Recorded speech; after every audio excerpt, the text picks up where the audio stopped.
A year ago, Kansas City was hit by a bad tornado, causing a lot of destruction. It destroyed most of the businesses as well as homes in a radius of 5 miles. A lot of people suffered in the aftermath. Losing their homes and businesses was one thing. Starting everything over once again was altogether another. People were mostly far worried about that. Mark and Stephanie were one such couple. They had lost everything in the tornado too, but instead of lamenting their loss, they decided that they would take it as a sign from above. They had been thinking of making some changes in their lives for some time, but kept procrastinating because they were very used to their normal lives and really attached to their place. So a tornado proved to be just the push that they needed. Now that they did not have anything tying them down, they started looking for other options they might have. They had both picked up a large settlement from their insurance company after the destruction the tornado had left in its wake, so starting over was not going to be financially hard on them at all. Stephanie had been working as a traveling nurse for over 8 years and was now of the thought that it might be time to change that too. She was looking to change up her career and start her own business in home decorating. Mark had had a roofing business for quite some time until his nephew took over that. It was their family business, so Mark was really happy to pass it on to some reliable hands. Also, it had left enough time for Mark to walk away from it, still young at heart and looking to pursue his other interests. Mark collected antique cars from all over the Midwest area. It kept him busy and satisfied.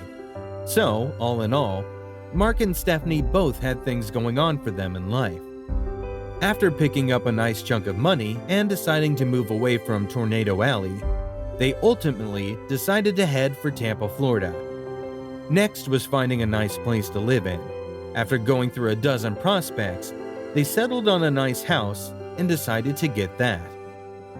The property gave Mark and Stephanie great hopes for their new beginnings. After weeks of negotiation with the realtor, they finally got the house and were ready to move in. Their whole family was ready too. They all wanted to help them move in and settle at their new place. So all of them planned on going to their new place together and unpack everything together.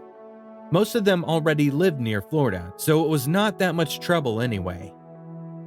On the full day of the move, however, almost a full day of packing up their furniture and belongings they had salvaged after the tornado had Mark and Stephanie overworked and too tired for the long drive to Florida. But Mark's nephew and other family members decided to push on for the long trip to Florida without them. They were going to go ahead and clean out the house in time for Mark and Stephanie to get there with the truck of their stuff. The next day, Stephanie and Mark packed up the Lexus and started on the long trip to their new house. They were still a bit away from their new place when they decided to make a stop along the way. Stephanie had gotten very hungry and wanted to grab something to eat before continuing on the rest of their journey. They sent the truck ahead of them so their family could get to unloading it before they reached their destination. Just 3 miles off the main highway they were on, so they decided to stop there for a bite. Mark pulled up to the parking lot and they got out of their car. The place seemed to give off a weird vibe and made them a bit uncomfortable, especially after they saw a homeless woman pushing her cart and talking to the light pole. They avoided her and quickly entered the restaurant. An hour later, after a good hot meal with some coffee and pie, Stephanie stepped out of the restaurant while Mark was using the men's room last minute. Just then, the homeless lady stepped out as well. It was as if she appeared out of the shadows. Stephanie chalked it up to her overactive imagination and turned away from her. But the homeless lady did not seem to be done with her. She quickly grabbed her arm before Stephanie could even take another step towards the car. Stephanie whirled around, thinking that Mark must have gotten out of the restaurant too, and froze, realizing that it was the weird homeless lady. She watched in shock as the woman kept staring at her with a grin on her face. A grin that looked to be too evil to be normal. It wrinkled her face to almost an eerie level, and it showed the inside of her mouth in all its unfortunate glory. Some of her teeth were missing, and some that she still had were beyond rotten, just a really foul combination of yellow and black. While Stephanie kept staring at her, frozen in shock, Mark exited the restaurant. When he saw his wife in such a predicament, he quickly moved towards her and smacked the lady's hands from Stephanie and yelled at the woman, "What the hell do you think you're doing? Get the fuck away from my wife, you freak!" The lady let Stephanie go and stepped away, still staring at them. This time, however, she was not grinning. This time, her face had taken an even more evil form, if that was even possible. She was downright glaring at them, and, if looks could kill, they would both be dead at the moment. The look in her eyes was that poisonous. "Freak, you say?" She practically glowered at them and started moving towards them. Before they could process what the hell was happening, a black cat ran from under Stephanie and Mark, causing them to jump and wonder in shock. The cat ran straight towards the woman and jumped into her arms. While the woman was busy with the cat, Mark took Stephanie's hands and almost ran to their car in the parking lot. Fortunately, it was only a few feet away from the door. He quickly opened the door for Stephanie and looked back towards the lady to see if she was actually following them or not. The lady was already backing up into the alley on the side of the building, holding her cat in her arms. She was still staring at them, boring holes in their backs with her eyes. Her eyes looked to be almost glowing red from afar. Mark shook his head to get rid of that creepy image. He was sure it was the light playing tricks on him.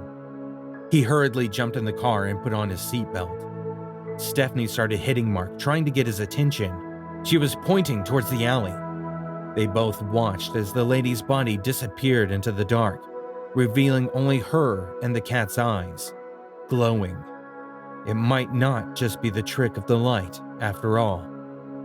Mark quickly got back to his senses and slammed the car in gear, racing off into the night. He was driving far beyond the speed limit, his mind still stuck on the mysterious woman and the weird encounter they had. Stephanie got worried a bit at the speed and told him to slow down in case they missed the freeway entrance in their haste. Later that night, Mark pulled up in the driveway of their new house and saw that the back cargo door of the moving truck was still open. It must have reached there only some time before they did. The other members of the family had already started unloading it. They had carried off some of the smaller boxes and some of the loose items from the truck already, and were now in the process of moving on to the heavier boxes. Mark walked over to the truck and helped his nephew Paul lift the wooden table from the side of one of the tall boxes. Stephanie, on the other hand, ran straight into the house and started helping the family members in unpacking their belongings.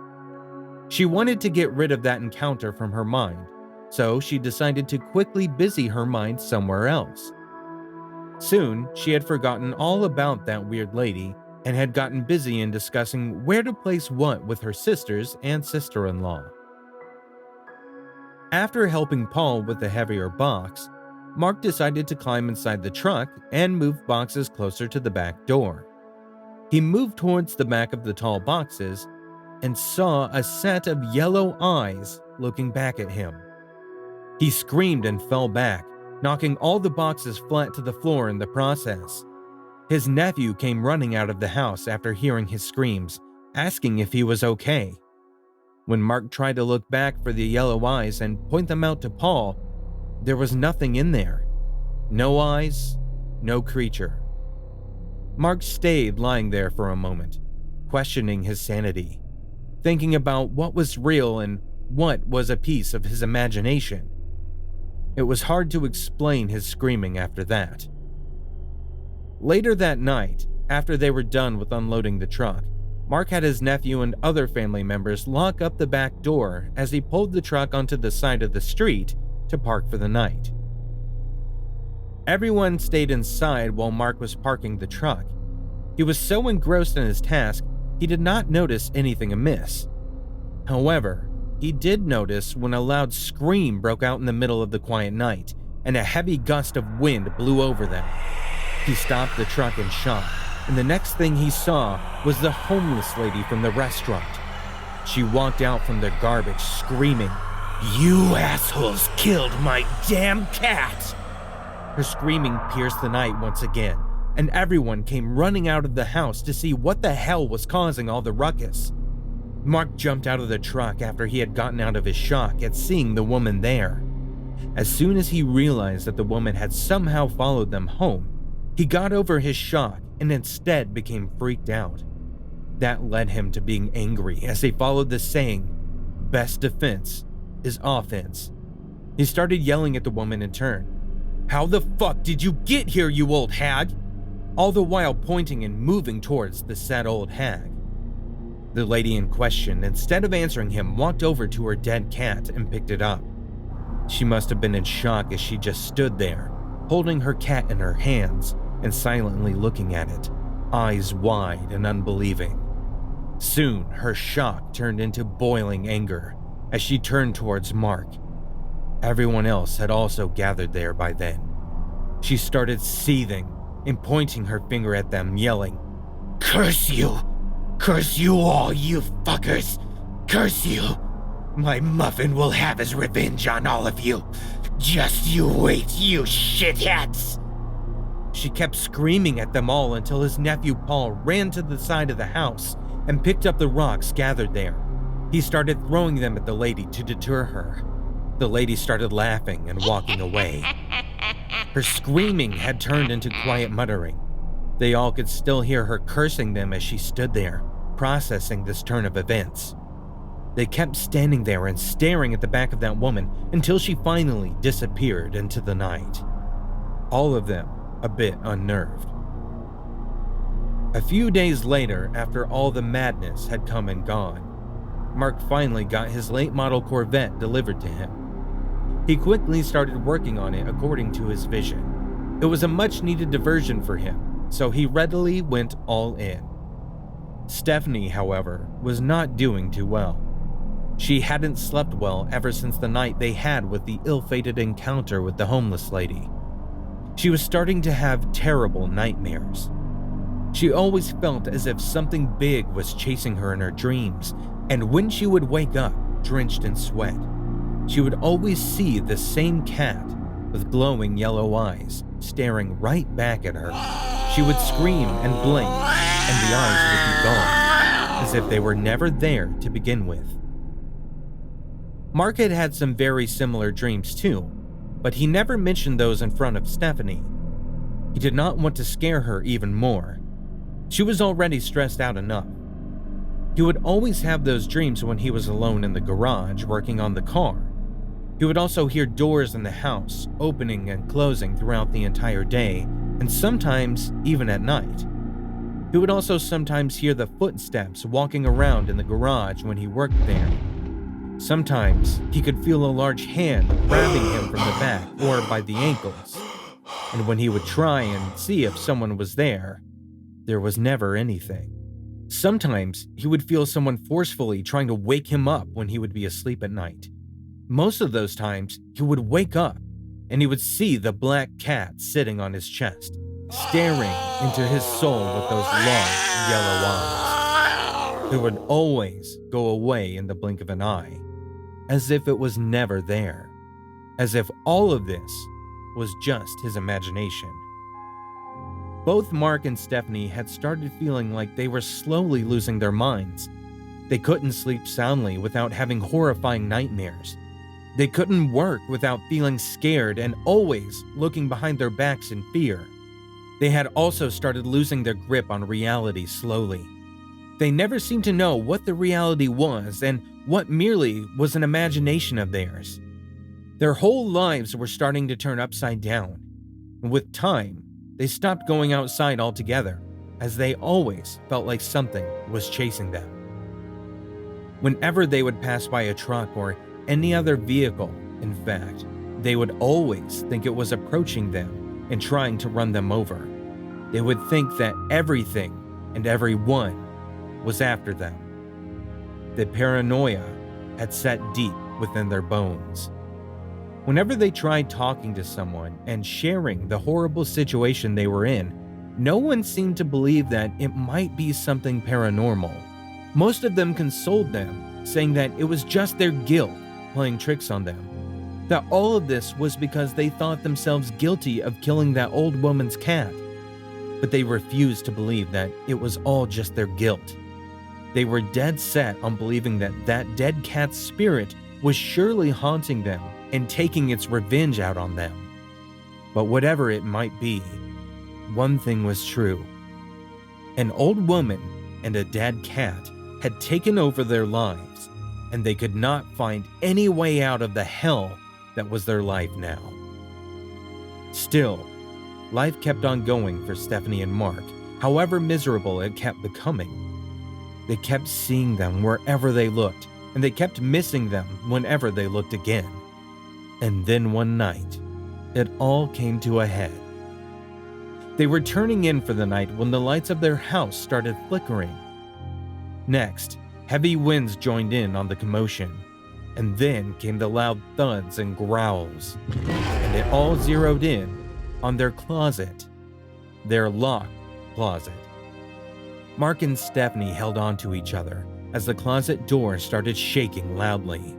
There was definitely something in there. They had no doubt about that. They could hear something rattling from the inside, something shaking and banging the inside of the closet door.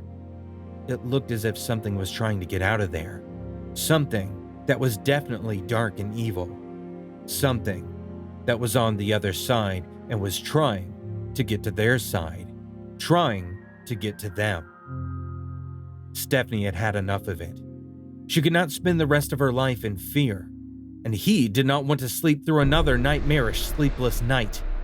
She did not want to explain it to other souls as to why she was always looking behind over her shoulder and why she was always jumpy and ready to flee. She was tired of looking like a complete nut job whenever she stepped a foot outside of their house. And no matter how much she had liked this house initially, there was no way in hell she was spending all the remaining days of her life holed up in there. If push had come to shove, it was time for her to take some action. It was time for her to take the reins of her life back in her hands. Whether it was some witchcraft or their guilt playing a trick on them, it was enough. She could not take it anymore. It was time to get to the bottom of it all, finally. So with that thought in mind, she took a deep breath and separated herself from Mark. He looked at her questioningly, but she merely gave him a thin smile and nodded towards the closet that was still quaking uncontrollably. She saw the understanding pass on his face. His eyes became huge as he realized what she wanted to do. He rapidly shook his head, trying to make her refrain from doing so. She gave his hands a reassuring squeeze and let go. It wasn't lost on her how they were only speaking in gestures and not with words, as if they were scared of being heard, as if they were scared of spooking whatever was inside the closet even more. She took another deep, calming breath, as if to solidify her resolve, and slowly walked over to the door. As soon as she stepped closer to the door, it abruptly stopped shaking, and the growling noise that had been coming from the inside earlier stopped altogether too, as if whatever was inside had sensed her approaching towards it. She touched the door and slowly unlocked it. It clicked open with a small sound that resounded loudly in the otherwise silent room. Even though she had unlocked the door, Stephanie could not bring herself to turn the knob and actually open it. The choice was taken from her, however. The knob turned by itself, or more likely, from the inside. The closet door slowly opened up and revealed what they had been dreading for months now. The old homeless lady. She stepped out into the light, and Stephanie could see the same evil grin she had seen on the woman's face when she encountered her for the first time. The loud gasp from behind her let her know that Mark had also realized the same thing. Another thing she realized as she looked in the eyes of the woman was The end had come for them. And by the way that Mark came right up to her and held her hand in his strong grip, she knew that Mark had realized this too. Her only hope and prayer was that their end would not be painful. But with the way the woman was staring and smirking, she knew that that hope might not actually come true. Her only consolation was that, at least, they were in this together. She turned towards Mark, and he did the same. She could see the same resignation that she had in his eyes too. He had also given up, just as she had. They squeezed each other's hands one last time. And then, the old woman cackled, and the room went black.